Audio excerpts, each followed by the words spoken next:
Now to international news. The Security Council negotiations on a draft resolution continue behind closed doors in New York.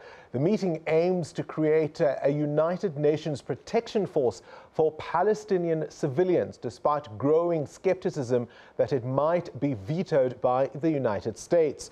The Kuwaiti-sponsored draft resolution demands, amongst others, that Israel cease military reprisals and the unlawful use of force against civilians. Palestine's foreign minister earlier asked prosecutors at the International Criminal Court to launch a full investigation into allegations of Israeli human rights abuses in Palestinian territories. The referral gives the prosecutor of the ICC the legal basis to move beyond a preliminary examination of alleged crimes committed in the occupied territories that the Hague-based court started in 2015.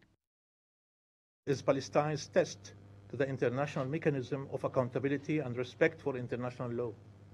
The international community created an order anchored in the values of universal human rights and respect for the law, and it created mechanisms, including the ICC, to ensure the supremacy of these values. Failing to afford the Palestinian people the same rights to justice and redress that all other people are entitled to will undermine this order and these mechanisms. Further delaying justice for Palestinian victims is also tantamount to denial of justice, and that is unacceptable. We will not allow injustice to be Palestine's destiny. Israel has rejected the ICC move as legally invalid, arguing the court lacks jurisdiction because the Palestinian Authority is not a state, while Israel abides by international law. In New York, no clarity on where parties stand on the draft after a first round of negotiations on Monday.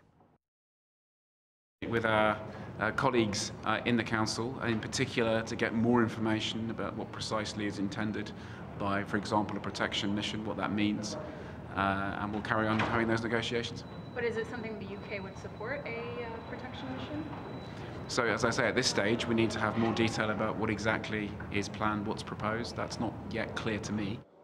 Non-permanent member Bolivia says it fully supports the Palestinian moves at the ICC and the Kuwaiti draft, but had choice words for the United States. The difference between what do I expect and what will happen.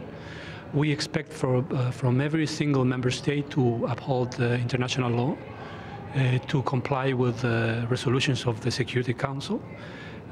But it seems that they believe that they are above international law. They hope to have the resolution put to a vote sooner rather than later, but these will be tough negotiations, given the current U.S. administration's defense of any criticism directed at Israel by the Security Council. A statement by Israel's ambassador Danny Danon called the Kuwaiti draft dangerous, and that only reinforces the terror regime of Hamas that oppresses and threatens the residents of Gaza and the security of Israeli citizens. Bryce-Pease, SABC News, New York.